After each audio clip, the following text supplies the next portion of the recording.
तो कहानी के शुरू में हम दो दोस्तों को देखते हैं, जिनमें से एक का नाम सोफी था। वो अपने साथ अपनी एक दोस्त को लेकर अपने बचपन के दोस्त के घर जा रही थी, जिसने अपने घर में सभी दोस्तों के लिए पार्टी रखी हुई थी। सोफी के दोस्त उसकी फ्रेंड बी के बारे में नहीं जानते थे, इसीलिए वो काफी परेशान थी। बी ये सोच रही थी कि सोफी के दोस्त उसे न जाने किस नजर से देखेंगे, उसके साथ कैसा बर्ताव करेंगे, क्योंकि बी एक गरीब लड़की थी और सोफी और उसके दोस्त काफी अमीर थे। लेकिन सोफी उससे ये कहती है, फिक्र नहीं करो, मेरे दोस्त तुम्हें बहुत पसंद करेंगे। ये दोनों अब सोफी के दोस्त के घर पहुंच गए थे, जहां पर सोफी अपनी गाड़ी के शीशे को लेकर काफी गुस्सा होती है, क्योंकि वो बंद नहीं होता था। खैर सोफी बाहर निकल गई थी। बी गाड़ी में रुककर थोड़ा सा मेकअप करती है और फिर शीशे में देखकर उतर जाती है, पर यहाँ पर बी शीशे की लाइट्स जली ही छोड़ गई थी। दोनों घर के अंदर जाती हैं, जहाँ पर सोफी के सारे अमीर दोस्त पूल में खेल रहे थे। सब सोफी को देखकर बहुत खुश होते हैं, पर थोड़ा सा हैरान भी थे, क्योंकि उसने ग्रुप चैट में किसी को भी नहीं बताया था कि वो भी आने वाली है। सोफी को देखकर सब खुश तो थे, सिवाय एक दोस्त के अलावा, जो सोफी की पुरानी दोस्त थी, पर अब ये सोफी से नफरत करती थी। यहाँ पर सबने सोफी को काफी महीनों के बाद देखा था, इसलिए ये लम्हे खूबसूरत बनाने के लिए सोफी का एक दोस्त चैंपियन की बोतल खोलता है, वो भी एक काफी बड़े चाकू से। सब यहाँ पर शराब पीते हैं। जब ये सोफी को देते हैं तो वो मना कर देती है और कहती है, नहीं, मैं इसे नहीं पीऊंगी। और बी तो शराब पीती ही नहीं थी। इसके बाद अब वहाँ पर बारिश होने लगी थी। सब भागकर अंदर जाने लगते हैं। अंदर आकर इसका एक दोस्त सोफी के कमरे में आता है, जिसके घर पर ये आई थी। सोफी उससे पूछती है, तुम्हारी आंख काली कैसे हुई, क्या हुआ है तुम्हारी आंख पर? वो बताता है कि कुछ देर पहले मेरे एक दोस्त से झगड़ा हो गया था और वो यहाँ से नाराज होकर चला गया। वो दोनों अपनी काफी पुरानी बातों को याद कर रहे थे।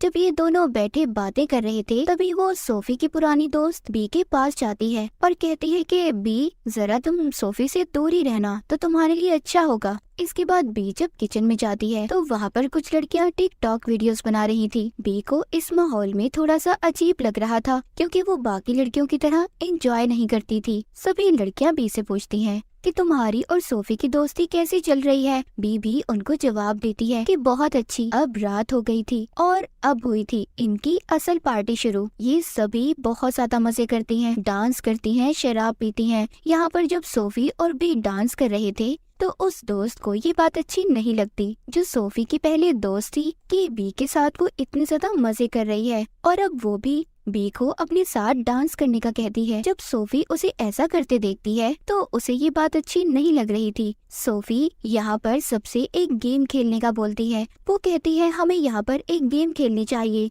जिसका नाम है बॉडीज बॉडीज। इस गेम के रूल्स असूल बहुत ज्यादा है। सबको एक पेपर मिलेगा, जिसके पेपर पर एक्स लिखा हुआ होगा वो हम में से कातिल होगा, और जो कातिल होगा उसे सबको ढूंढना होगा, फिर जिसके बाद वो उन्हें मार देगा, असल में नहीं, बस गेम में ही। और जो प्लेयर मर जाएगा उसे लेटकर बस मरने का नाटक करना होगा। फिर जो लाश को ढूंढेगा उसे बॉडीज बॉडीज कहकर शोर मचाना होगा। बस यही गेम है। सब इस गेम को खेलने के लिए तैयार थे। सभी गेम शुरू करने से पहले शराब पीते हैं और एक दूसरे को थप्पड़ मारते हैं। काफी अजीब था ये सब। ये सभी लाइट्स को बंद कर देते हैं। गेम को शुरू कर दिया जाता है। सब अपने फोन की लाइट्स को जलाकर एक एक करके छुप गए थे। बी अपने मोबाइल फोन की लाइट जलाकर छुपने की जगह को ढूंढ ही रही थी। तभी उसे आवाज आती है, बॉडीज बॉडीज, कातिल ने किसी को मार दिया था। यानी कि इसका मतलब ये था कि एक प्लेयर ने किसी को ढूंढ लिया है। सब अब दोबारा से इकट्ठे होते हैं। इनका एक दोस्त मर गया था, मतलब वो मरने का नाटक कर रहा था। सब सोचते हैं कि हमारे दरमियान में कातिल कौन है। सभी एक दूसरे पर इल्जाम लगा रहे थे। कोई कहता है कि तुम कातिल हो, तो कोई कह रहा था कि तुम। इनमें आपस में झगड़ा हो गया था, पर ये गेम वाला झगड़ा नहीं था। ये लड़ाई इनकी असल लड़ाई में बदल जाती है।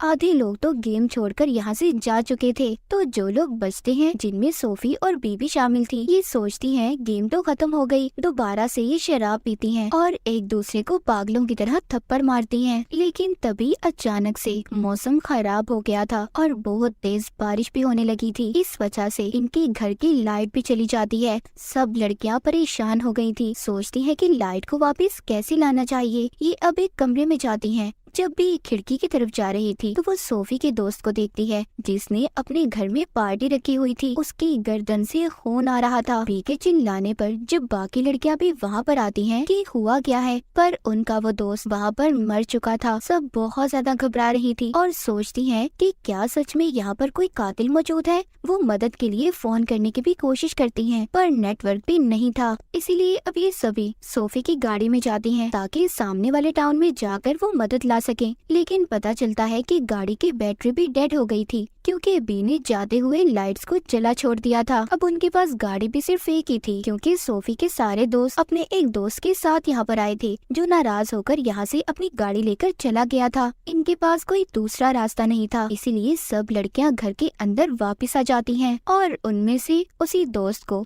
जो सोफी से नफरत करती थी तभी उसे एक बड़ा सा चाकू मिलता है जिस पर खून भी लगा हुआ था। वहीं पर एक दोस्त इनसे कहती है क्या पता हमारा वो दोस्त वापस आ गया हो जो झगड़ा कर चला गया था और उसी ने आकर इसको मार दिया। पर जो दोस्त सोफी से नफरत करती थी वो ऐसा नहीं मानती कि ऐसा कुछ हुआ होगा। तभी ये अपने उस दोस्त के बारे में पूछती है जो सबसे पहले गेम छोड़कर चला गया था। वो कहती है उसने तो हमें कहा था कि वो सो रहा है और हम लोग कितना चिल्लाए वो फिर भी नहीं जागा। सब अब उस पर शक कर रही थी कि जरूर उसी ने मारा होगा, लेकिन उसकी जो दोस्त थी जो उसे अपने साथ यहाँ पर लाई थी कहती है वो ऐसा नहीं कर सकता, वो क्यों मारेगा किसी को। सब उसकी दोस्त से पूछती हैं तुम्हें कितना वक्त हुआ है उस लड़के को जानते हुए। वो कहती है अभी बस कुछ महीने पहले हम मिले थे। और अब उस लड़की को भी पता चलता है कि काफी कुछ है जो वो उसके बारे में नहीं जानती थी। वही लड़की अपने दोस्त का नाम लेने लगती है। तभी सोफी की दोस्त उसका मुंह बंद कर देती है क्योंकि सबको यकीन हो गया था कि वो ही असल कातिल है। वो चारों काफी परेशान हो गई थी। वो उस लड़के को ढूंढते हुए कमरे में आती हैं, पर वो वहाँ पर नहीं था। तभी उन्हें पता चलता है कि उनकी एक दोस्त भी गायब थी। ये जब उस लड़के के बैग को चेक करती हैं, तो उन्हें उसके बैग से बहुत कुछ मिलता है जिसमें एक चाकू भी था। वो सोचती है कि अगर ये कातिल नहीं है तो इसने ऐसी चीजें अपने बैग में क्यों रखी हैं। फिर इनको अपनी वो दोस्त भी मिल गई थी जो गायब हुई थी। उसको पागलों वाले दौरे पड़ रहे थे। ये उसको दवाई देती हैं, जिसके बाद खुद भी सब आराम करती हैं। बाद में सभी लड़कियां उस लड़के के पास आती हैं जो एक कमरे में हेडफोन लगाकर लेटा हुआ था, इसीलिए उसे किसी चीज की आवाज नहीं आई थी। सभी लड़कियां उससे पूछती हैं कि इतना कुछ हो गया, तुमने कुछ नहीं सुना। जब ये इसको चाकू दिखा रही थी तो तभी ये उनसे वो चाकू छीनने की कोशिश करता है। वो सभी को कहता है कि शांत हो जाओ और अपने चाकू को नीचे रखता है। पर तभी दो लड़कियां कूदकर उस पर हमला कर देती हैं, पर वो जैसे तैसे खुद को उनसे दूर करता है। तभी सोफी चाकू को उठाती है, लेकिन वो लड़का उसे चाकू छीन लेता है। पीछे से बीबी देख रही थी। ये सोचती है कि ये सोफी को मार देगा, इसीलिए ये पीछे से आकर उसके सर पर वार करके उसे मार देती है। उसे देखकर सारी लड़कियों ने अपने होश खो दिए थे और जिसका वो लड़का दोस्त था वो तो काफी दुखी थी। बी को भी अपने ऊपर यकीन नहीं आ रहा था कि उसने किसी का खून कर दिया है। वो परेशानी में अपने कपड़ों पर ही उल्टी कर देती है। बाहर आकर फिर से सोफी की अपनी दोस्त के साथ लड़ाई हो गई थी। वो आपस में अपने उस दोस्त को लेकर झगड़ा कर रही थी जो सबसे पहले मरा था, जिसका ये घर था। सोफी कहती है कि तुम उसे प्यार नहीं करती थी, वो तो बस अमीर था इसीलिए तुम उसके साथ रह रही थी। उधर ही वो लड़की सोफी की बातें सुनकर कहती है कि अच्छा, उसने तो मुझे ये भी कहा था कि शुक्र है उसकी जिंदगी से सोफी चली गई। सोफी का पागलपन भी उसे अब झेलना नहीं पड़ेगा। सब बातें सुनकर सोफी को काफी दुख होता है कि उसका इतना अच्छा दोस्त उसके बारे में ये सब सोच रहा था।